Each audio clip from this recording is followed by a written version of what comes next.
Hey there, subscribe to my channel, and also press this bell icon so you never miss any new updates, cause whenever we upload new video you will get a notification on your phone. Part 1, Part 2, Part 3, and Part 4. Now look at Part 1. Part 1. Hear a student called Joanna telling her friend about an arts festival, which is being held in the city where they are studying. First, you have some time to look at questions 1 and 2.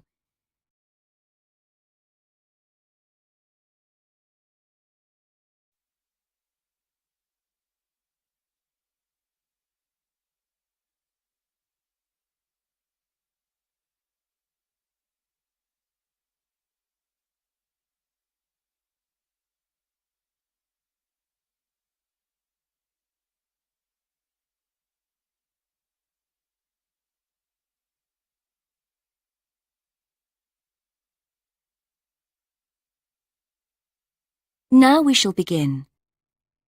You should answer the questions as you listen, because you will not hear the recording a second time. Listen carefully and answer questions 1 and 2. Hi, Joanna. Where have you been? Hi, Dave. I had to go into college to return a DVD I'd borrowed from the library. Oh, right. But while I was there, I got some information about the City Arts Festival that starts next week. Oh, yeah?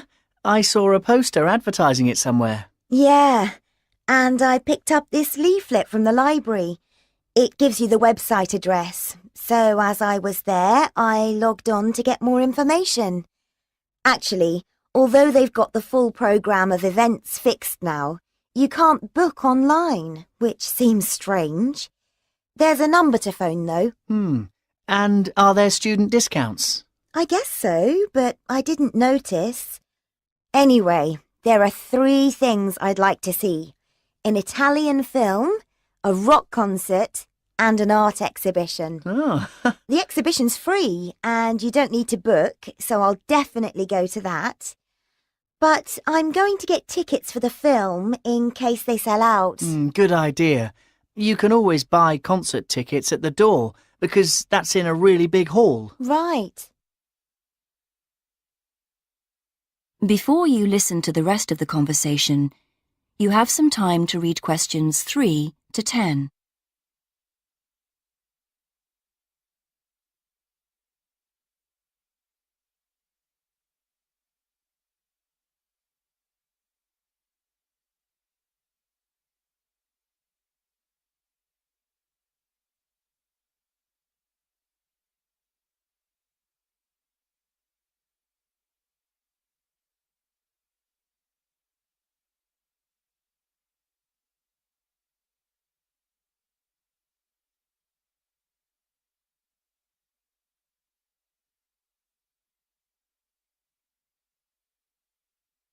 Now listen and answer questions 3 to 10. So, when does the festival actually start? Well, it's usually held the first week of October, but it's earlier this year for some reason. The opening night is September the 20th, and events go on till the end of the month. And have you got that phone number? Yeah, it's here. Look, it's 0967 990 776. OK, I'll write it down. 0967 990 776. Thanks. I thought the local council made a profit from the festival, but it says here that there's a commercial sponsor. It's a local bank. I didn't know that. Neither did I. What other events have they got on? As well as the art exhibitions and stuff that's open every day, there are special events each day. Like on Monday, there's a musical in the City Hall. That's only £3.65 for students. I think I'll give that a miss. I've got football training on Mondays, but I'm free on Wednesday. There's a jazz band on then, And that's only £2.50 for students. Sounds good. Is that in the City Hall too? We could go. Well, I'm busy actually. But it's at the Sports Centre if you're interested. Oh, right. Thursday's the cheapest event. Only £1.25 for students. And it's on in the library. Can you guess what it is? Probably the college choir. Actually, no. They've not been asked, apparently. Oh. No, it's a poetry evening. Isn't there any modern dance on anywhere? On Friday. That's at the college. It's quite expensive, though. £15 for adults and £12.75 for students. Oh, yes, that is a lot. If I'm going to spend that much, I'd prefer to go out on Saturday. Yeah, me too. But on Saturday night, there isn't live music or a party or anything. Just the fireworks in the city park. And that's only £1.50. Yeah, that'd be good. That is the end of part 1. You now have half a minute to check your answers.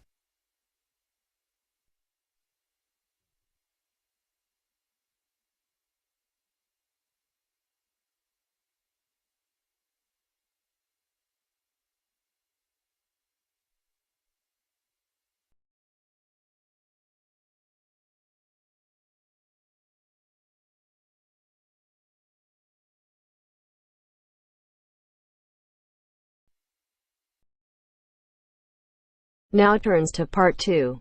Part 2. You'll hear a lecturer talking to students about a printing process. First, you have some time to look at questions 11 to 15.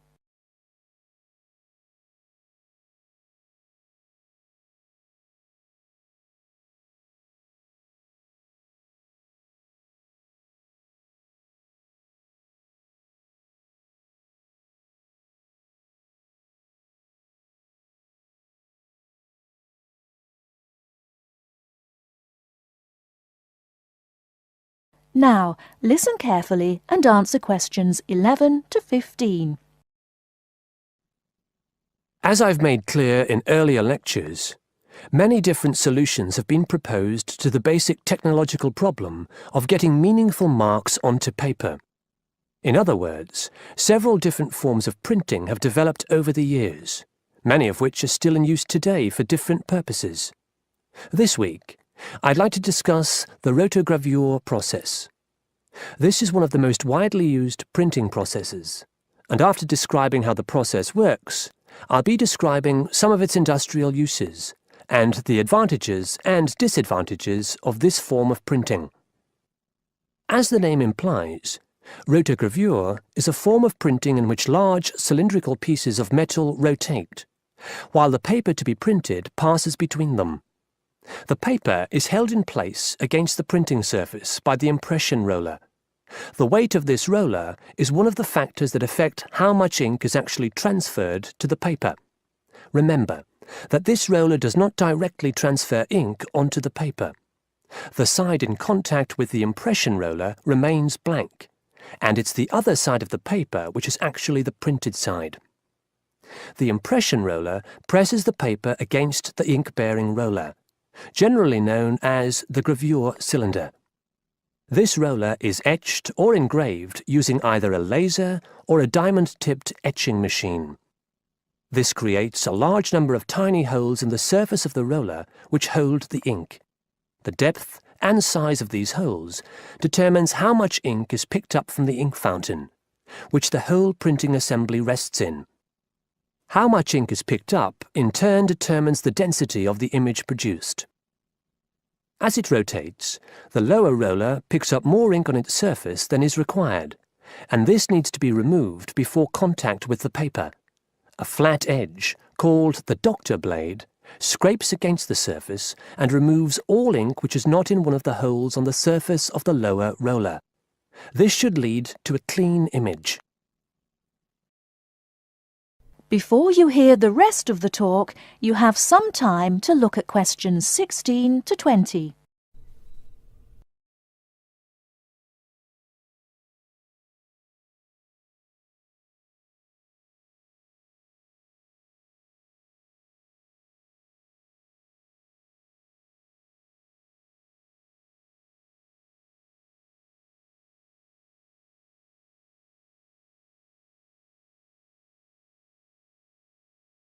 Now listen and answer questions 16 to 20. Now that we understand a little of the mechanics of rotogravure printing, I'd like to look at it in the wider context of the printing industry and discuss the main uses. One of the main advantages of the rotogravure process is that the amount of ink which can be transferred to the paper is high compared to other printing methods.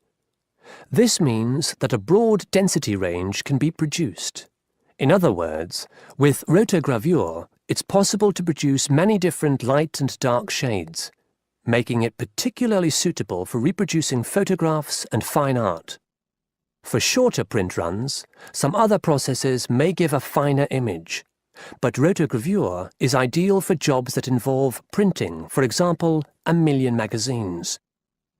One common place where you'll see printed matter that has been produced by rotogravure is in the advertising material that is often inserted into Sunday newspapers. Of course, it's not just paper that can be printed by rotogravure.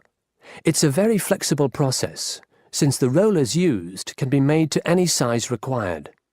Whether it's consumer packaging or large rolls of floor covering that need to be printed, rotogravure is a relatively cheap, quick method that is used in a variety of industries. This isn't to say that rotogravure is without its disadvantages. Probably the main drawback is the fact that, with large areas of colour, the dots are visible, even without using any kind of magnifying aid. Now, does anyone have any questions about the rotogravure process? That is the end of part 2. You now have half a minute to check your answers.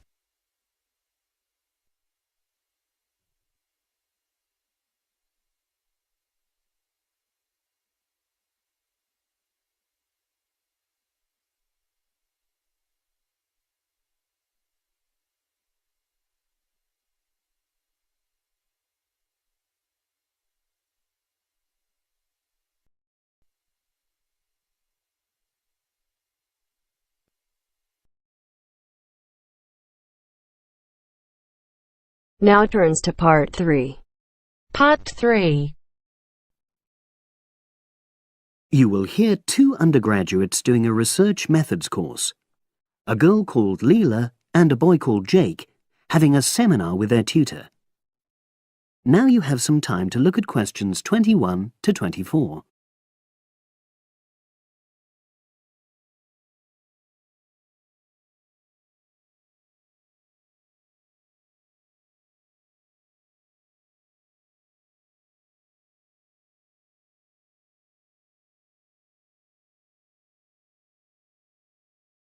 Now listen and answer questions 21 to 24. So, the task I gave you both was to choose an article about a small-scale research project. Yes. You were then required to try to reproduce the research procedures in your own context, i.e. try it out for yourselves. Yeah, and that's what we've done. Great. So I'd like you to tell me a bit about the article and why you chose it. Well, the article's written by 2 university lecturers who had started using crosswords to help their students revise terminology for exams. And the crosswords were designed and set on computers. And we selected the article because, well, it seemed an accessible topic, even though we weren't familiar with the technique. You know, using IT to design crosswords for higher education. That's a good reason.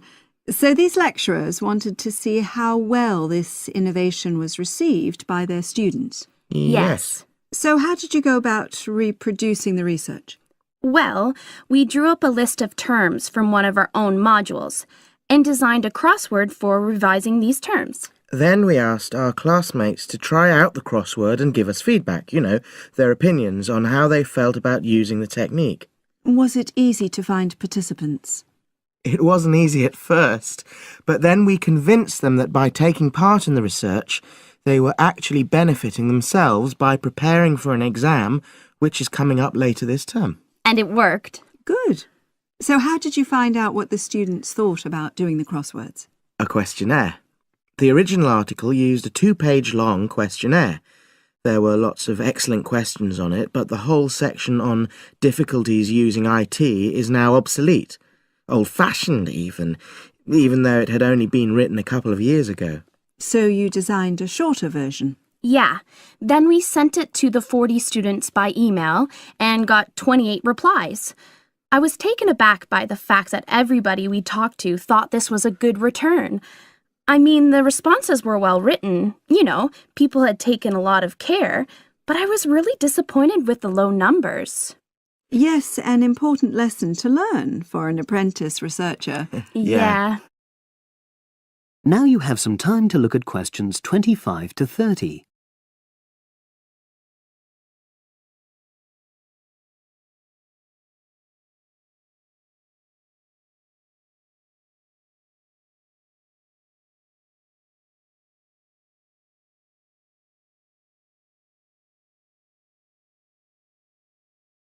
Now listen and answer questions 25 to 30. So what results did you get? Well, basically, the responses were extremely positive. The students said that doing the crossword on a computer helped them really focus on the work in hand and not be distracted, which is something that commonly happens with other ways of doing revision. Yeah, that was really clear.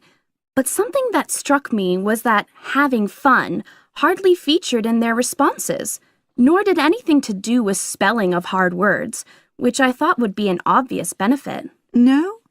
Okay.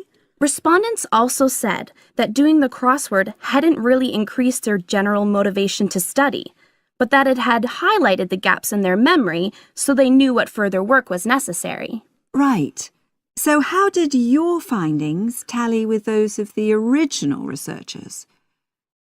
There were lots of similarities, but... There were probably two main differences.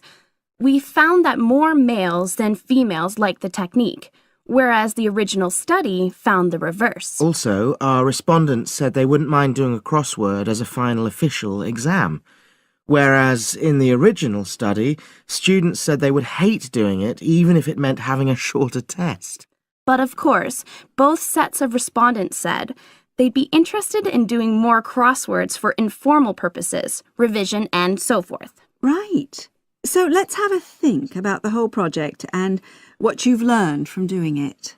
Well, it was very time-consuming. Yeah, and I don't think we managed that aspect very well. It could have been worse. I mean, we didn't have a lot of data, so we didn't have to spend ages processing it. And of course, we'd already done a course on numerical data processing, so there wasn't much new there. Yeah, that's true. Anyway, I think we designed our questions well so that they gave us manageable data. Yeah, it really helped having the original study to guide us, as it were. And that helped us to see what a good research instrument is. What a good questionnaire should be like. Absolutely. We got a lot from that. But when we were writing up the project, I'm not sure whether we'll know how to acknowledge the work of the original study. You know, our referencing. No, that's something we'll both have to work on in the future. Actually, that part's been great. Finding ways to share and support another person. That's the real plus from the project. Learning ways to do that. Well, it's obviously been very successful.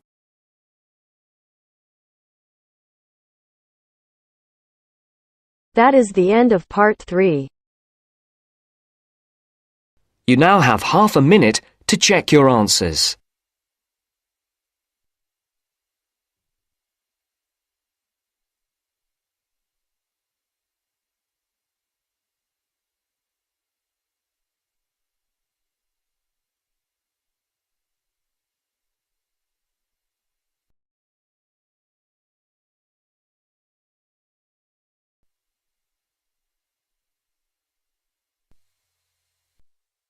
Now turns to part 4.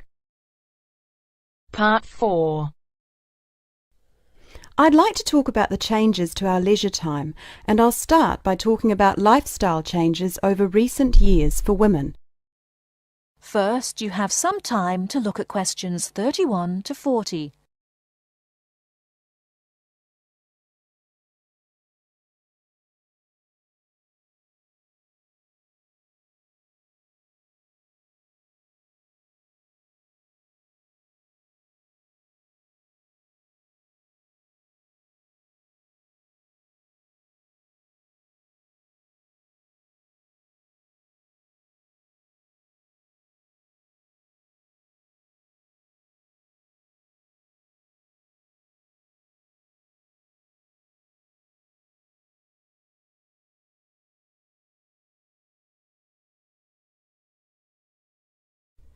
Now listen carefully and answer questions 31 to 40. I'd like to talk about the changes to our leisure time, and I'll start by talking about lifestyle changes over recent years for women. As we all know, the wife and mother of the family has traditionally been responsible for organising and completing household tasks for the family. However, particularly over the last decade or so, we have seen a greater number of women continuing to work after marriage and returning to work after having children. This has significantly reduced the amount of time available for household chores. The result is that nowadays the majority of people own and regularly use products such as dishwashers or microwaves. The modern family often considers hours spent on cleaning and cooking as a waste of valuable time, and generally we are all interested in finding ways of reducing the number of hours we need to devote to such tasks. While washing machines have long been thought of as necessities by families, nowadays so too are microwaves and dishwashers. These goods can drastically reduce the amount of time we need to spend running our home and increase the amount of time available not only to go to work, but also to spend on leisure pursuits. As society develops and we become richer, we put more value on our leisure time and our possessions. The richer a society, the more demanding it becomes.